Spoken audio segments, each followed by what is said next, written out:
All right, so welcome back to day 3 of the Glow Up Challenge. If you have any questions about days 1 or 2 or would like to share your experiences, please feel free to enter them into the chat. I'd love to hear what people have going on inside their heads.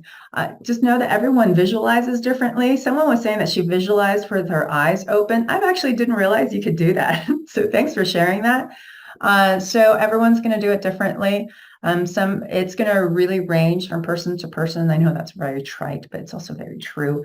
Like for example, for me, I pretty much can't. I got distracted by a chat comment. It was a long time. Savage Garden was a long time ago, but I bring it up sometimes on the radio, and then it just like takes me back on my car trip. Anyway, sorry, sidebar. So visualization, it's different for every person. Like for me, I'm one of those people that can't visualize. I'm working on it. So when I close my eyes, or I guess when their eyes are open, because some people can visualize with their eyes open, evidently. Fun fact that I learned today. And so when I close my eyes, most people will see some sort of image. The detail of the image will be different for different people, for every person. So sometimes it can be a little bit vague, fuzzy. Some people it's very crystal clear. Sometimes it's an image, it can be photo quality, and then sometimes it's like a movie. So for me, I pretty much see nothing, and it looks like like the old school TVs when we used like actual antennas. It would be, and you couldn't get reception. There's snow, so that's what it is. It's like a black background with like pinpoints of white and stuff, and that's what I see. I'm working on it though. So hopefully one day I can visualize, like even my kids, I can't visualize their faces. Really bizarre. So I thought that that's what it was like for every person. Lo and behold, everyone's different. So don't try to compare yourself to other people because it ain't going to work. So just kind of embrace your experience for what it is. So there was a question that was put into the Discord group, and if you're not there and you want to join us there, I will provide the link. And so, excuse me, if she knows. Let me read the question because I wanted to talk about it. It was a great question, and there were a few different things that I wanted to discuss that she brought up. So the question is, the one part I struggle with is visualizing the kids as male or female. We would be grateful for just one baby, but would happily accept more. And I sometimes wonder if I'm being unrealistic or insensitive to spirit baby if I imagine more than one child or the wrong gender. So just for those of you who are new to me or new to the concept of spirit baby, because I talk about spirit baby quite a bit, spirit baby is the soul of the baby, and you can connect with that soul even before conception. And so when people talk about spirit baby, they're talking about that soul, the essence of the incoming person, incoming human. Okay, so let's see.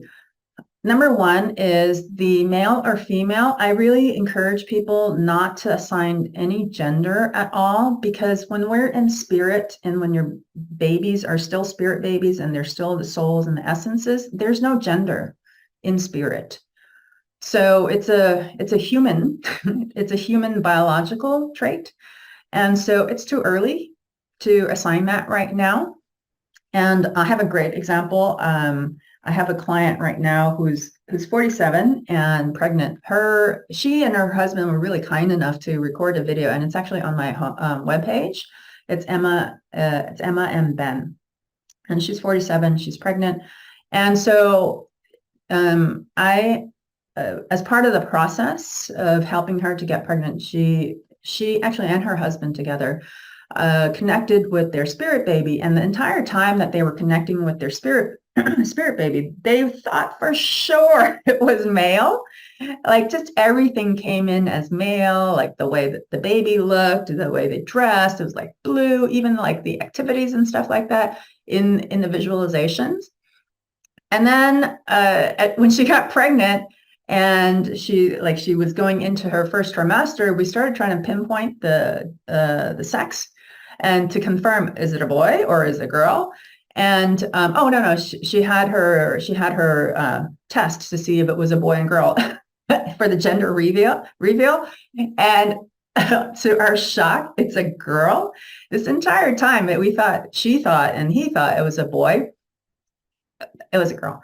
So, and when we asked the spirit baby, again, we can connect with spirit baby before conception and during pregnancy. When we asked the spirit baby why they thought it was a boy this entire time, and it was because they made an assumption that like the color blue that came in and the stuff that came in, they kind of assigned it as a male.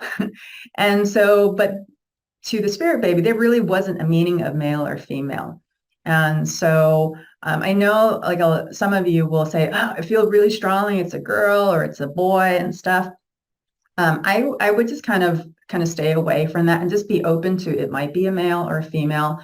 If you really have a preference for one or the other, I really strongly discourage that, especially if it's really important for you to have a child at all. Like if it's kind of one of those things, like it's nice to have a girl and stuff, that's fine. But if this is your first child and you're really kind of gung-ho about it being a particular sex, that's going to block you, because what if the spirit wants to come in as the opposite sex?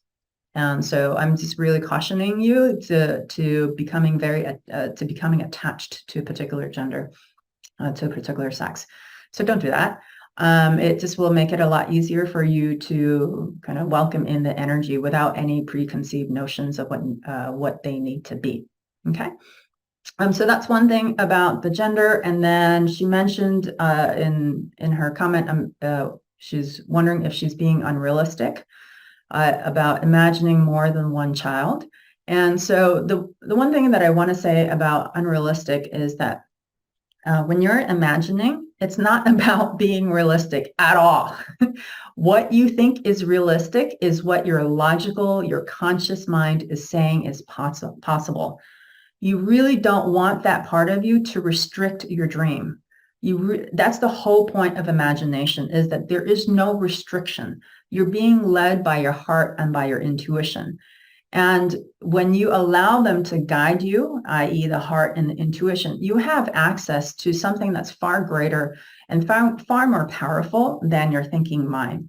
So I like to say to people, when it comes to imagining, you want to shoot for the stars, because you might end up landing on the moon, and the moon might be good enough for you.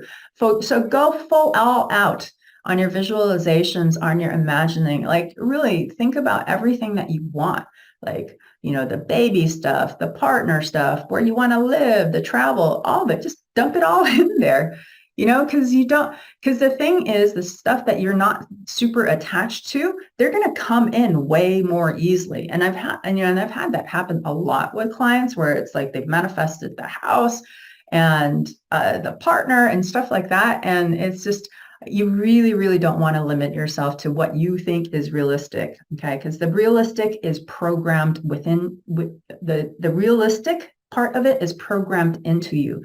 This work is about releasing that and to really think beyond the limitations of your mind, okay? So I really encourage you to just go for it.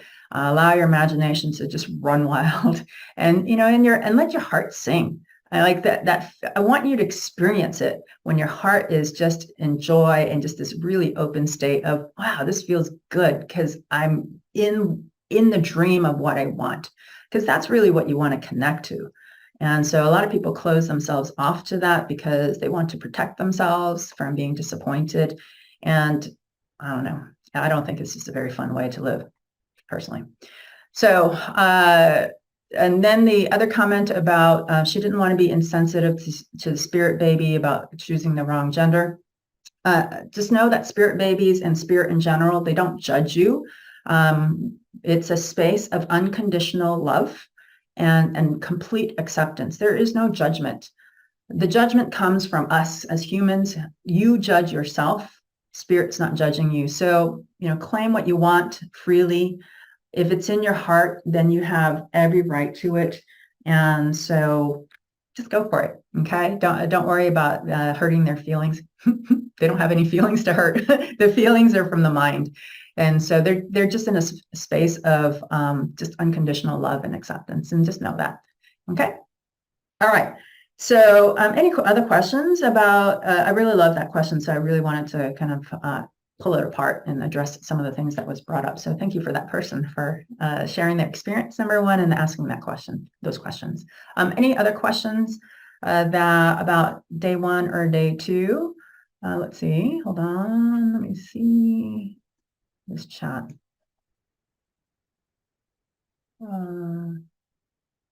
Okay, and then so I've emailed out the links to the recordings, and so they should be checking your email, because if you're getting the emails, if you're getting my emails, you should be getting the links. Okay, I just can't access them really quickly right now. I have to look for it. Otherwise, I would just pop them in the chat. Okay, so today we're going to explore the idea of releasing old patterns and beliefs that may be holding you back from getting pregnant. Particularly the dominant belief that you're too old to conceive, because that's generally is the most common one that I encounter with, working with women over 40 and stuff, and even in the late 30s. So we're really kind of going to focus mostly on that. So in our society, there's a very prevalent, in our Western society, because other societies aren't the same. So very much in the Western society, there's a very prevalent and deeply ingrained belief that a woman's fertility just basically drops off a cliff after a certain age, often at 40. And some doctors are even say 35, which was like, when I first heard that, I'm like, what? WTF? Like, they're just pulling stuff out of their BUTT, out of their peach. And so the fact that there's disagreement should clue you into how there's really no basis for this number. They really plucked it out of thin air. So I really want you to just drop it, drop the number, because you being anxious about it, it's not going to change the fact that you're whatever age you are. So it's not going to serve you to think about it. So the best thing that you can do is really to just do your best to drop it. And it is simply a choice. It goes back to, I think, what I said yesterday is about you. Yesterday I talked about you choosing your feelings and your thoughts. You choose your thought about your age and whether or not it affects you. So you can choose not to think about it. You can choose not to think about it in that way. And so just be more conscious and more aware of those thoughts that come in that you've kind of created a story about, and that it's just stories. So I know that, because I know that the belief about age-related fertility, it can be very discouraging, and it can lead you to feel as though you've missed your window of opportunity. However, it's really important to recognize that beliefs are not set in stone, and they're actually just a result of repetition. It's because enough people have said it enough times that it becomes a belief, even if it's not true. And so that's kind of where beliefs come from. A religion is an amazing example of that. It's truth for some people, for those who ascribe to that religion. For others who aren't in that religion, not so much truth. So, it's very subjective.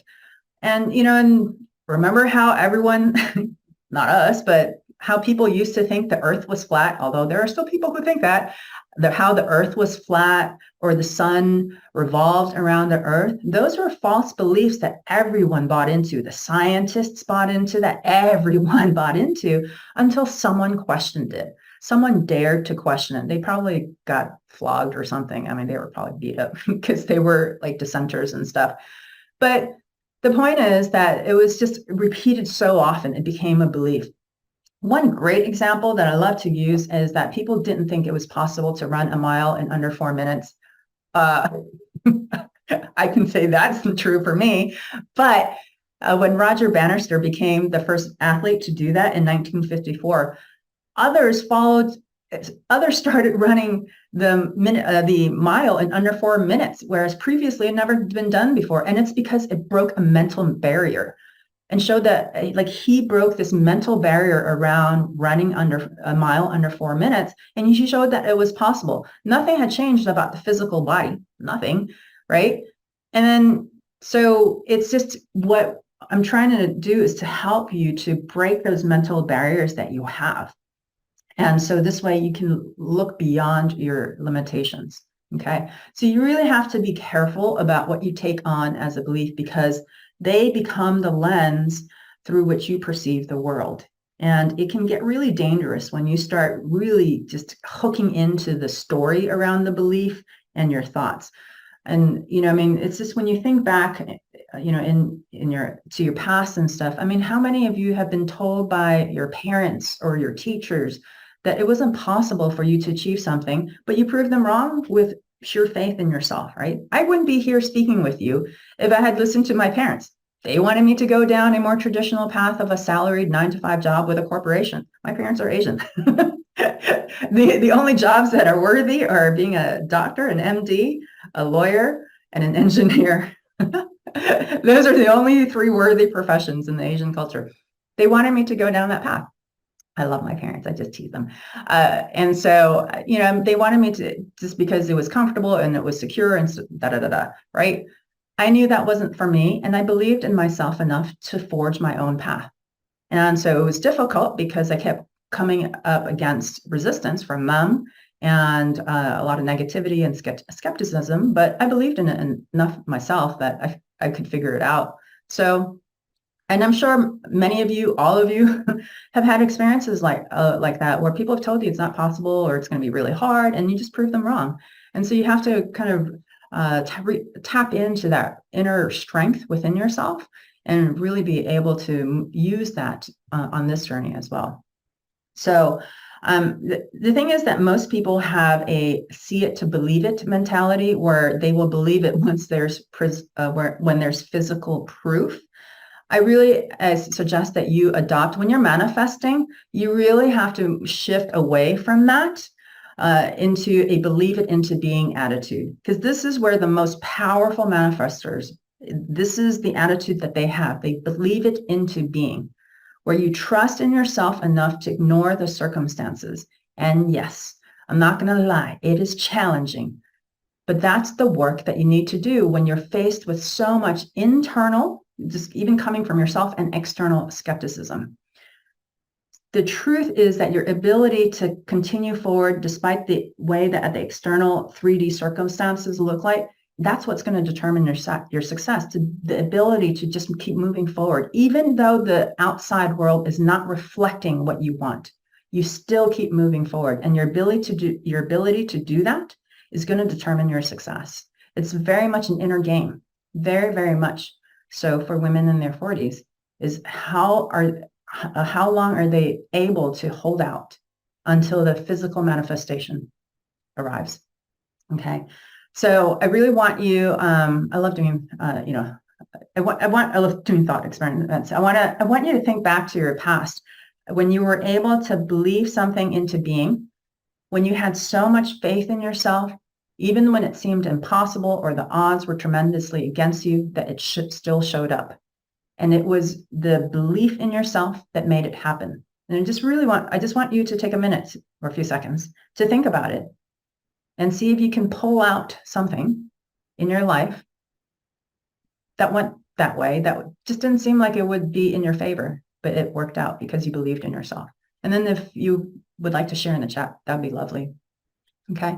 As you do that, let me check on the chat and see if what the comments are. Let's see.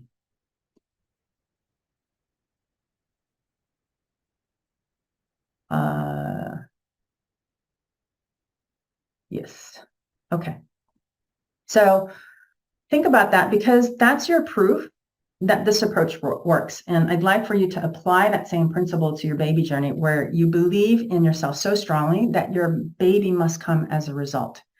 Because when you hold on to limiting beliefs, such as being too old to get pregnant, someone's talking about, being 49 and waiting for a transfer date. I know women in their 50s who have gotten pregnant with their own eggs. So there are women who do get pregnant, and it's possible. So the thing is, when you hold on to limiting beliefs, such as being too old to get pregnant, or because of your history or your diagnosis, so like if you've had recurrent pregnancy losses or whatever your medical diagnosis is, if you think that's going to prevent you from getting pregnant, well, you're creating a self-fulfilling prophecy. And what you're doing is you're essentially disqualifying yourself from even being a serious contender. You're literally just taking yourself out of the game with your thoughts. And and your success is going to be really limited. So you're going to have to really work on releasing all of those things that are just really blocking you. So releasing the old patterns and beliefs that are unsupportive of your goals, it's about creating a mental and emotional environment that aligns with your desires. And this goes back to day one when I had you think about what emotional environment supports a baby and allows it to thrive. While age can be a factor in fertility on the baby journey, it's not the sole determinant. Yeah, I mean, we can't get past we do have to acknowledge that as you get older, yeah, it's going to take longer and it's less likely, but it doesn't mean that you can't get pregnant. And so you don't allow that to determine your journey. So, many women in their 40s have successfully conceived and they've given birth to healthy children. So that's not an issue. In fact, I don't know if she was on the call yesterday. I don't know if she was on the call yesterday. In fact, one of my clients who got pregnant at 45 with her own eggs, she was on the call. And so, it's possible. It happens. It actually happens quite more often than you probably think. But the reason why you may not be seeing that is that you may have what's called confirmation bias. And that's where you're looking for proof that what you believe is correct. And then you're completely bypassing anything that doesn't fit the story that you're telling yourself. So if you believe that it's not possible for someone your age to get pregnant, all you will see are women in their 40s being unsuccessful. And you're just going to brush off the successes of it as if it's just like, it's just them. I wouldn't be able to be successful like her because ... right? You basically argue and defend your limitations. And so if on the other hand, you can use the confirmation bias to your advantage. If you believe that pregnancy in your 40s can happen to lots of women, you will find proof of that. You'll slowly start to find proof of that. And by challenging the limiting beliefs, you create space for something different to manifest. Okay. And that's really what's important, is that you're creating this space. You're letting go of the rigid structure of limitations that it's not like you did it purposely, you accidentally kind of put on yourself. But you are now intentionally releasing them.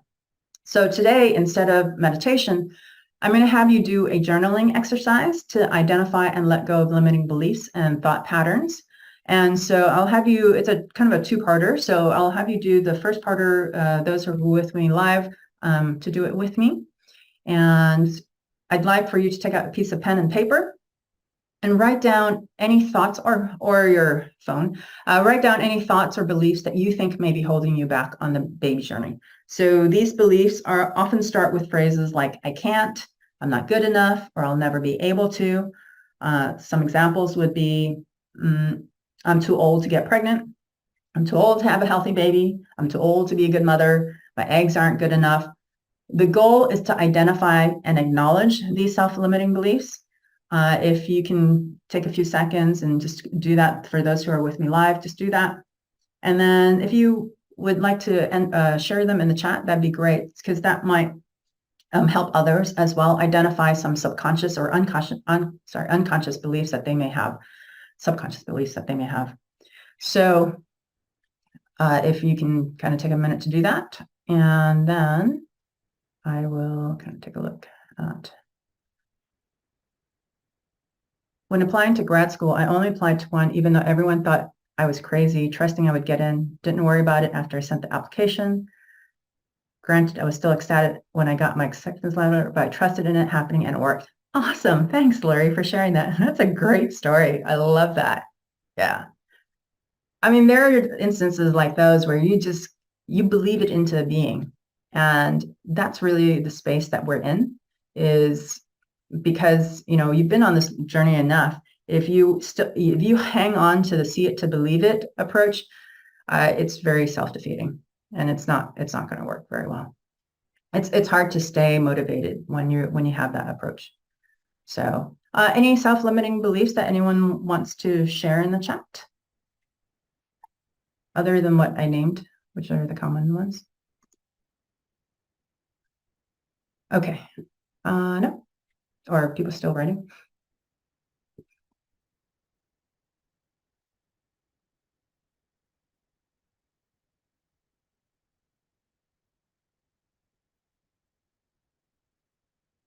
I cannot trust my body easily. Oh, that's a great one. Thank you. Yeah.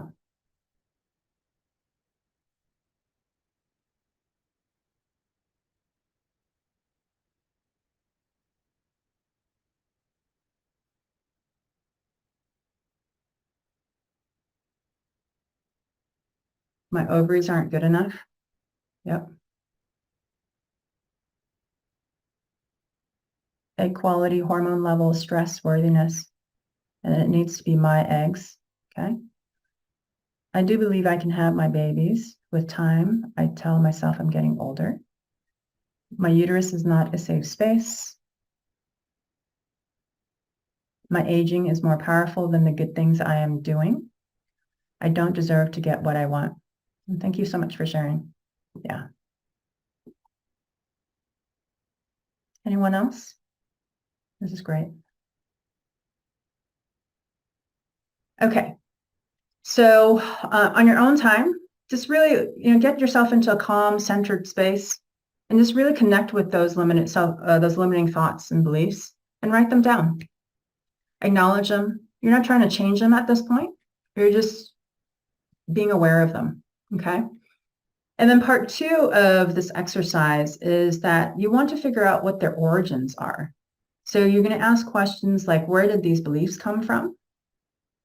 Have I always held these beliefs, or did they develop over time? Have I encountered situations or people that reinforce these beliefs? So understanding where they're coming from is really important because you can help to dissolve it.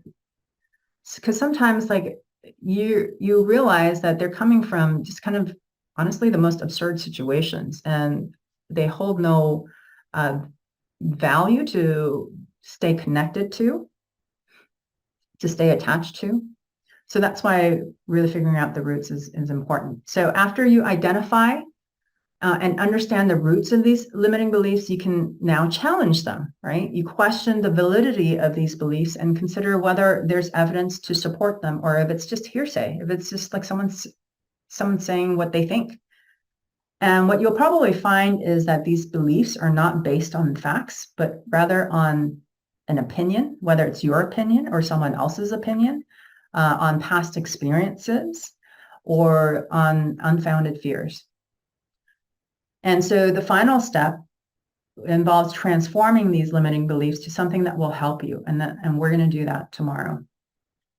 And so your task today is to write down your limiting beliefs and then trace it back to the origin. So very simple task. Or let's see, what else?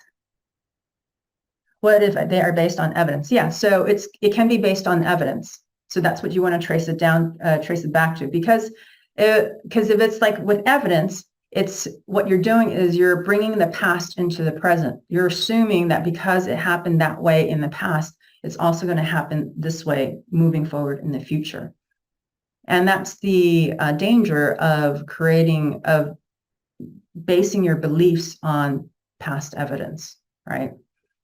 And so that's why you want to release the past and just keep it in the past. You don't want to bring it forward into the present to affect the future.